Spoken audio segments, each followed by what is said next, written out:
Listening test. Directions. In this section of the test, you will have an opportunity to demonstrate your ability to understand conversations and talks in English. Answer all the questions on the basis of what is stated or implied by the speakers in the recording. There will be time for you to read the instructions and you will have a chance to check your work. The recording will be played once only. Time allowance, about 40 minutes, including 5 minutes to transfer your answers to your answer sheet. Part 1. Questions 1 to 8. Directions. In this part, you will hear 8 short announcements or instructions. There is one question for each announcement or instruction. For each question, choose the right answer. A, B, C, or D. Then, on the answer sheet, find the number of the question and fill in the space that corresponds to the letter of the answer that you have chosen. Now, let's begin with the first question. First, you'll have some time to read the questions 1 to 8.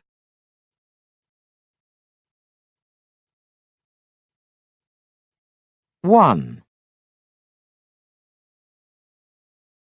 Hello, this is Katie Burke calling from Cojco Internet Services. Mr. Clifford, the reason I'm calling is we haven't received your payment for the installation of the modem and cable. We need your payment in order to activate your service. Please contact us at 1-800-222-4503 between 8 a.m. and 6 p.m. Monday through Saturday. Thank you. We look forward to hearing from you at your earliest convenience.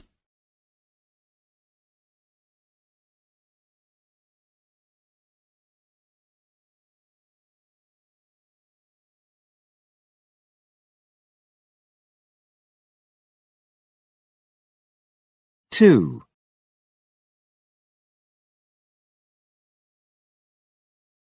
I am pleased to announce the grand opening of Atlas Steels Corporation here in Hamilton.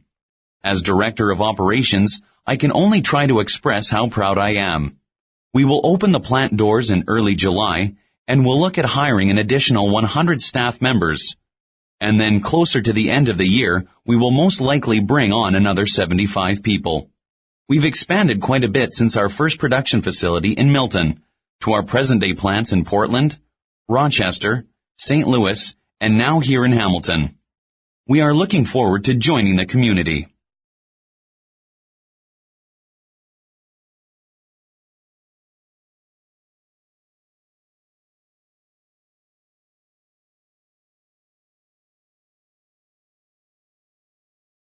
Three.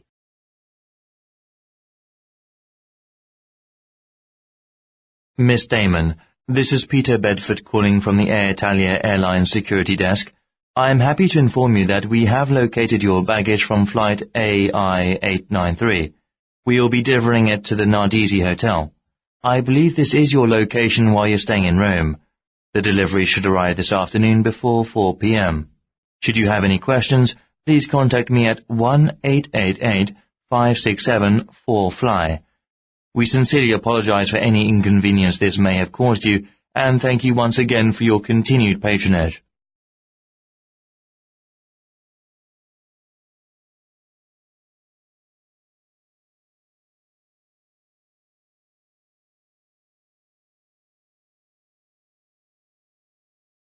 Four.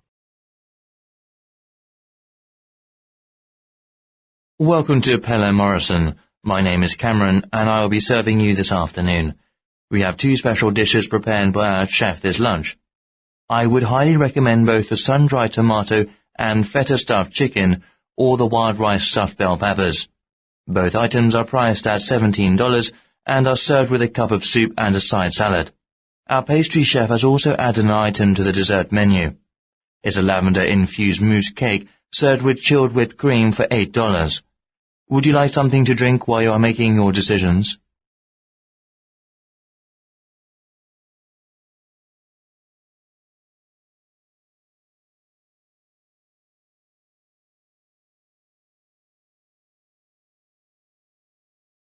Five.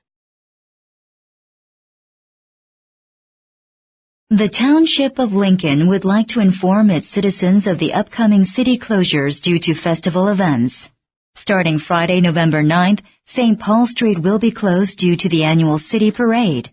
Pedestrian traffic only will be permitted between Church Street and Jarvis Avenue. Priority access will be given to families with small children who wish to attend the event. The streets are expected to reopen Monday, November 12th. We sincerely apologize for the inconvenience. However, we do hope that all of the residents of Lincoln will join in the festivities to help make the annual event a success. If you have any questions about other planned events, please contact the city's tourism authority at 239-3497. Number 74.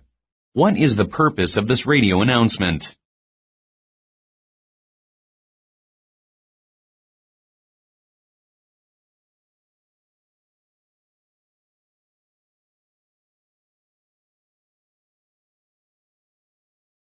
Six.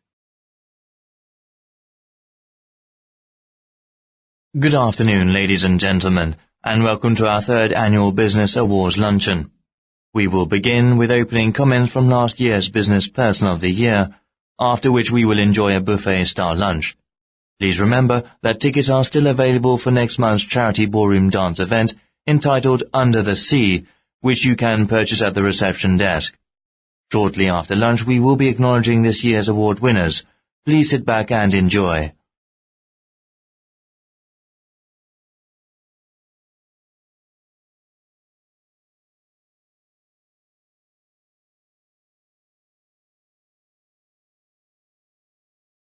Seven. Good afternoon. I'm calling to leave a message for Lyle Peters in the laboratory. Hi Lyle, this is Dr. Gina Weston from Northtown Medical Associates. One of my patients, Kelly Sanders, had some blood tests done a couple of weeks ago at your hospital. It has been 10 days and I'm still waiting for the results. Could you please get back to me at your earliest convenience to let me know when I can expect to receive her file? I can be reached at 892-6680. Thank you and have a nice day.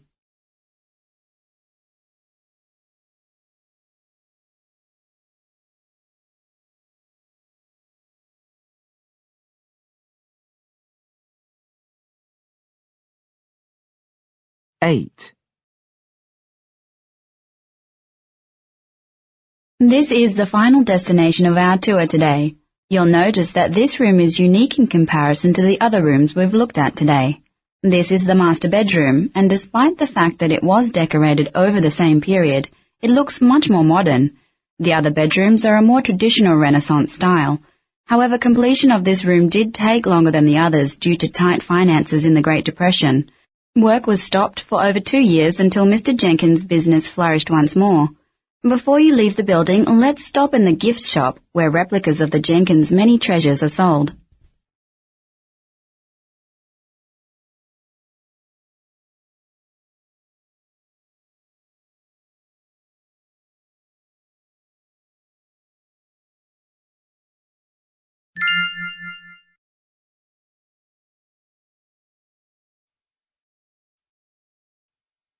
That is the end of part 1. Move on to part 2.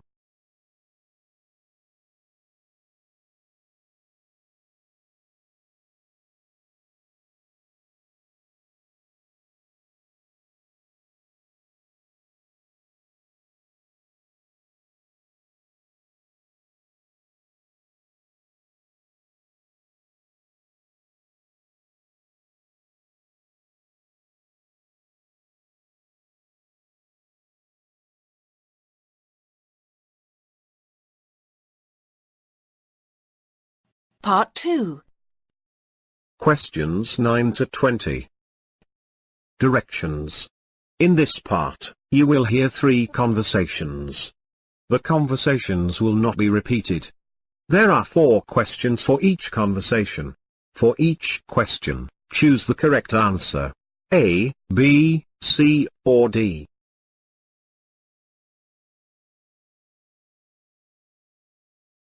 Questions 9 to 12.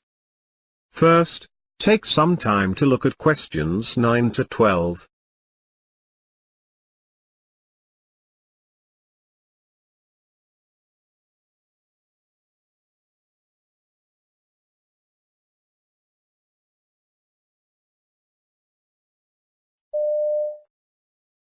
Julie, would you please push back my 1 o'clock appointment this afternoon?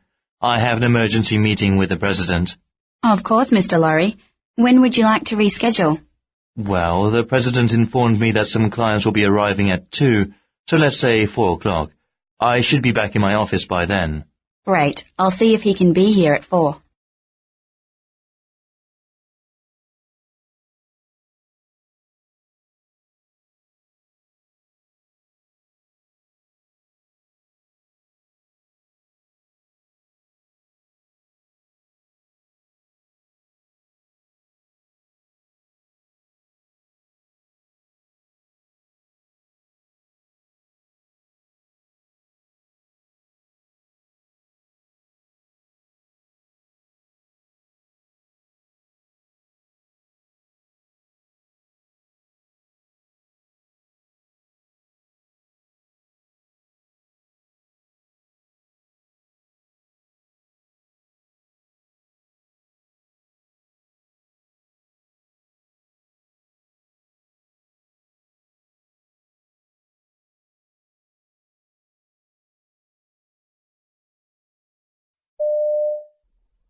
Questions 13 to 16.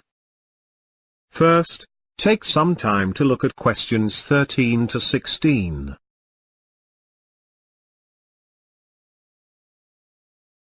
My internet service is so slow, it's really affecting my work. I think it's time that I change internet providers. You should contact Rogers Incorporated. That's the company that I use. They have great service staff and their technical support is the best in the industry. Thank you for the suggestion. I'll keep that in mind. And when you call, don't forget to mention my name. They'll give you a new contract discount and credit my account for referring a friend.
Questions 17 to 20. Listen to a conversation between a customer and an employee. First, take some time to look at questions 17 to 20.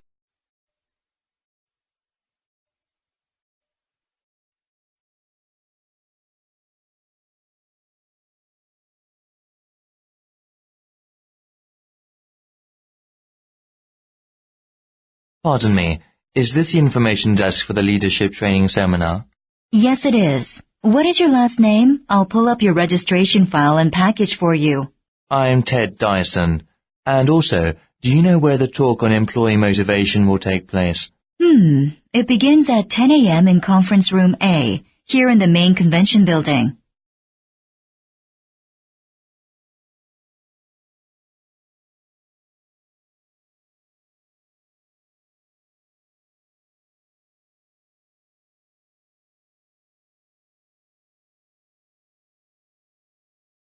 That is the end of part 2.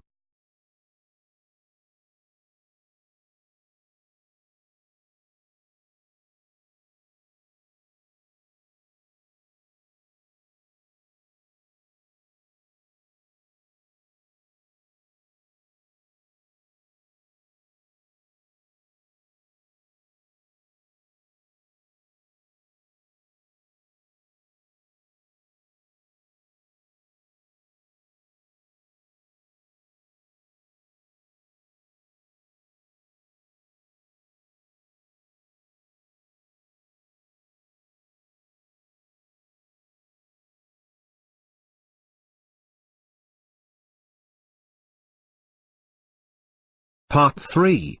Questions 21 to 35. In this part, you will hear 3 talks or lectures.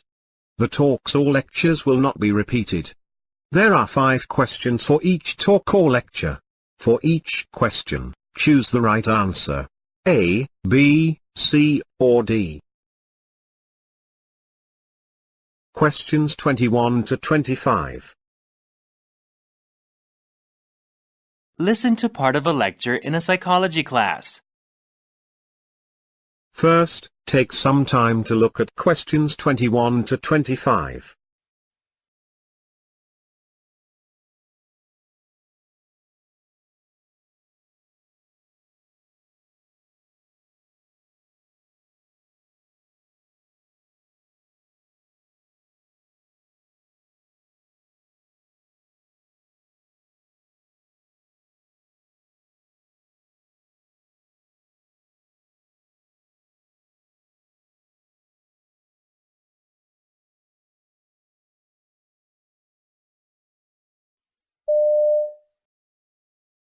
So, we have been talking about human cognitive and social development.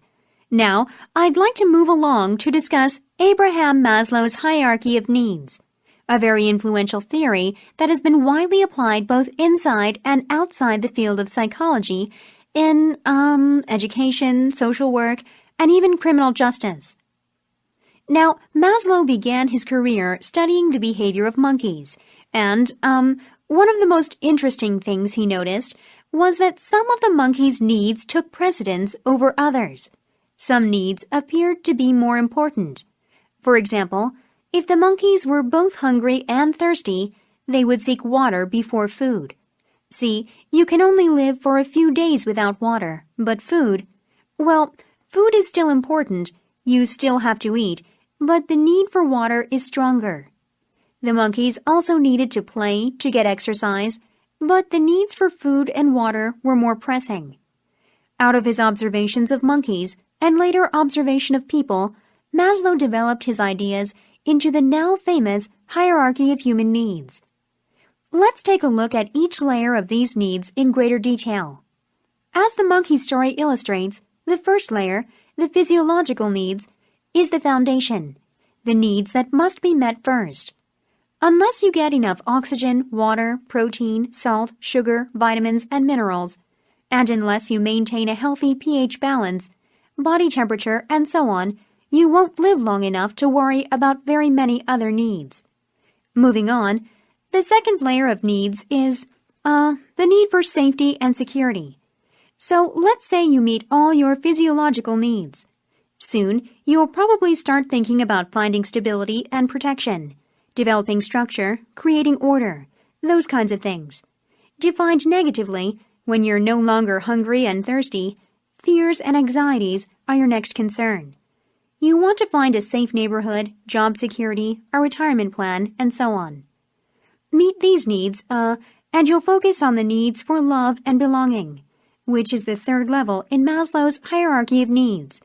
You have your food, your comfortable shelter, your job security, and you begin to feel the need for friends, a partner, a sense of community even. If you don't meet these needs, you'll grow susceptible to loneliness and social anxieties, a major problem in modern urban societies, alienation. There are socially acceptable ways to meet these needs, getting married, joining a club or church, and less socially acceptable ways, like joining a gang or getting involved in a drug culture. Now we're at the fourth level, esteem, needs, and here, pay attention, Maslow notes 2 subsets. The lower one is the need for respect from others, status, fame, glory, recognition. Get the idea? The higher form involves the need for self-respect, confidence, achievement, freedom even. Now, this stratification of esteem needs is often debated, though I think Maslow had it right in the first place. Self-respect is the higher form. Unlike the respect of others, and we all know how fickle that is, once you gain self-respect, it's a lot harder to lose. Fail to meet your esteem needs, and you're a candidate for some significant psychological problems. Maslow didn't believe humans could meet all 4 levels of their needs and just stop and be content. They would continuously need to grow, emotionally, cognitively, and socially.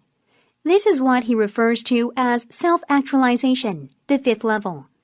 Few people meet all four preceding levels of their needs, so Maslow had less of an observable basis to define what self-actualization meant.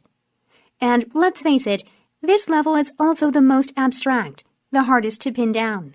He did point out that self-actualized individuals, at least the ones he observed, tended to be autonomous, not overly concerned about social norms, yet at the same time had a strong sense of ethics and concern for the human species.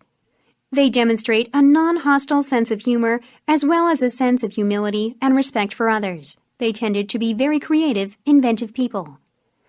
One thing educators, for example, have taken from Maslow's theory is the importance of making sure children have their most basic needs met as forming an important foundation on which to teach them not only knowledge, but also the values of self-respect and respect for others. Let's take a brief look at how this is done, okay? Now get ready to answer the questions.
Questions 26 to 30. Listen to part of a lecture in a history class. First, take some time to look at questions 26 to 30.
Today we're going to talk about what spices meant to medieval Europeans, what symbolic value they had. Most of you never give much thought to the salt and pepper in the cafeteria, or the supermarket, or a restaurant, am I right? They're inexpensive, readily available, pretty boring you might say, both of them. We tend to think of salt and pepper as a pair, but they actually have very dissimilar histories, different journeys that led them to end up on our dinner tables. First, let's look at salt. In moderation, it is an essential part of a healthy diet, but it's so common nowadays we wouldn't consider it valuable.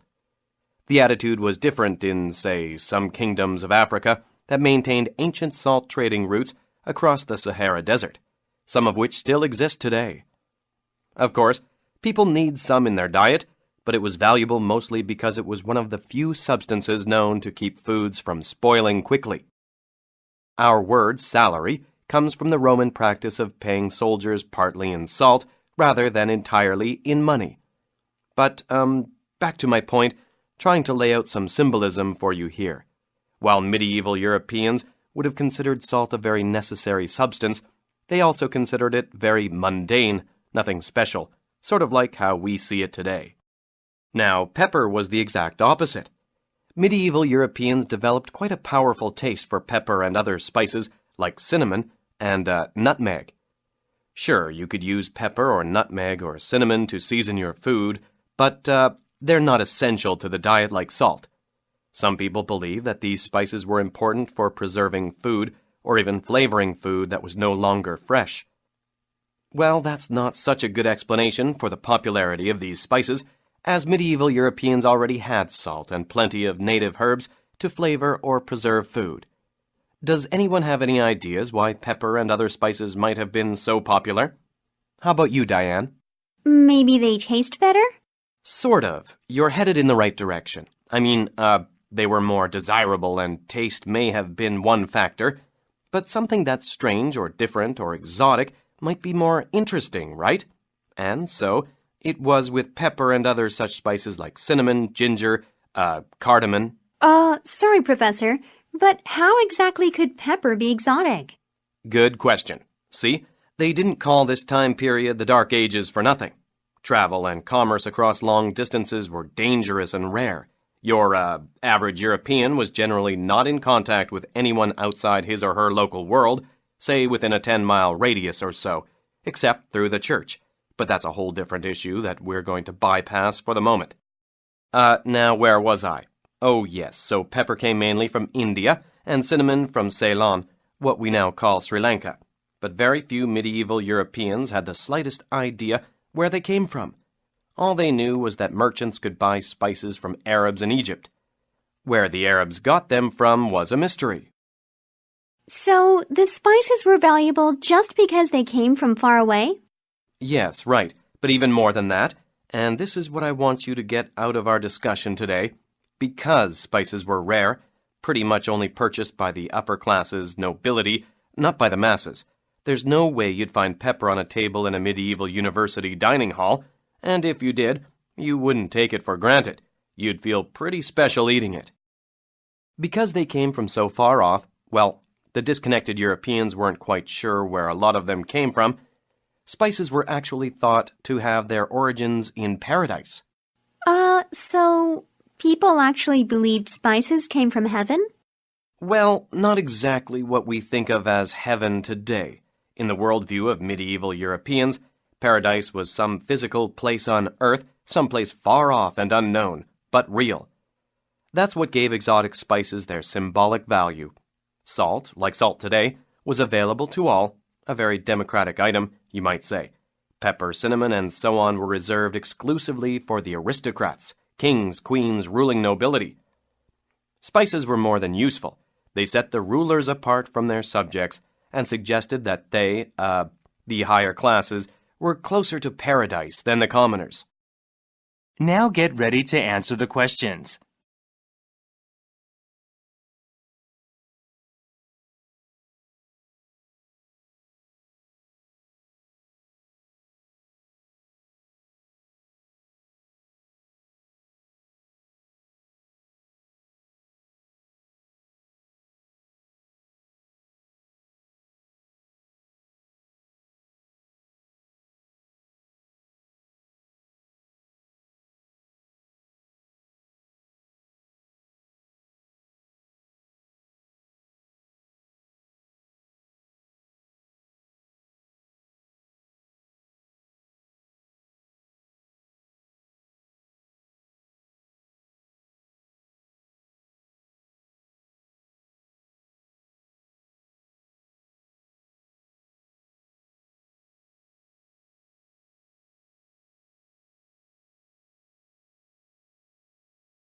Questions 31 to 35.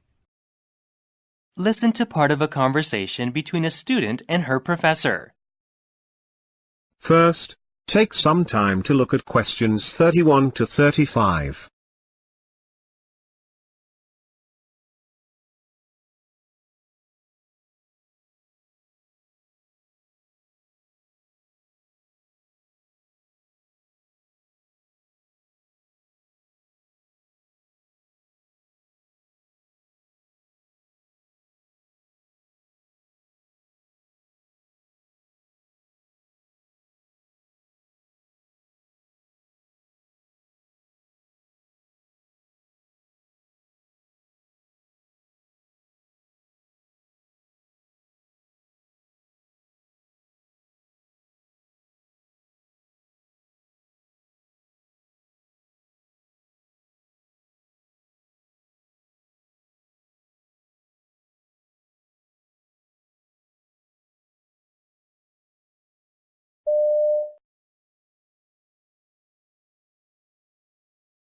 Hi, Professor Plummer. Do you have a minute? Sure, Liz, sit down. I'm just finishing up the latest online self-test for class. There, now, just this, and great, it's ready for you. Are you finding the online stuff helpful? Actually, that's what I wanted to talk to you about. Well, I was wondering, have there been problems with the site lately? Problems? What do you mean? Well, I haven't been able to do the last quiz. I mean, I can get on the site, but it's so slow.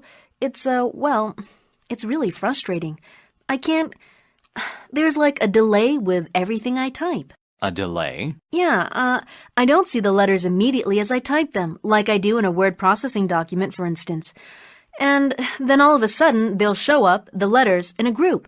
It's so disconcerting. I end up making a lot of mistakes that way. It's like talking and hearing your words delayed rather than as you say them. You know what I mean? Hasn't anyone else complained? No, Liz, no one has. And I was just online myself with the final run-through of the latest test. I didn't have any problems at all. I really need these self-tests and all the other stuff you've been putting online. It's really useful, Professor. I don't know what to do now. Why am I the only one having trouble?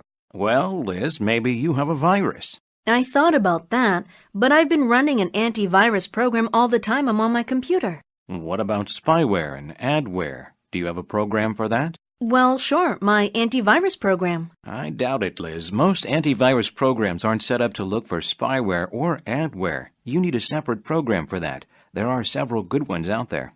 And that spyware, adware stuff, it could make my computer act funny? Sure could. The people who make these nuisance programs should be shut down. If you ask me, it's an unethical business practice to sneak them onto people's computers. The problem you're describing makes me think this might be what's happening, especially if you were able to access the online site before without any problems. Yeah, I was. That's why I was so sure it had to be something with your site rather than with my computer. I log on one night and it's fine. The next night, it just doesn't work. Guess I'd better stop by the computer store and get an anti-spyware program, huh? Well, first I'd recommend taking your computer to the computer help desk and having it checked out to be sure this is the problem. They usually know their stuff. Right, that's a good idea. Thanks a lot, Professor. Good luck, Liz. Now get ready to answer the questions.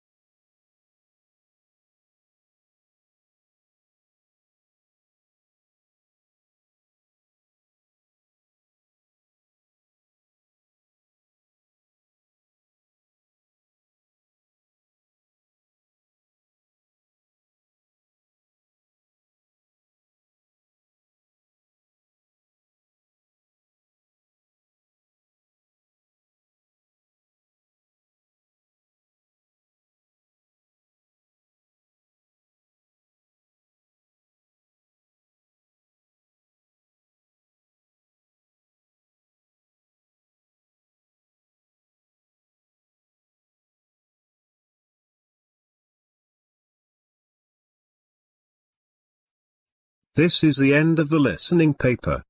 Now, you have 5 minutes to transfer your answers to your answer sheet.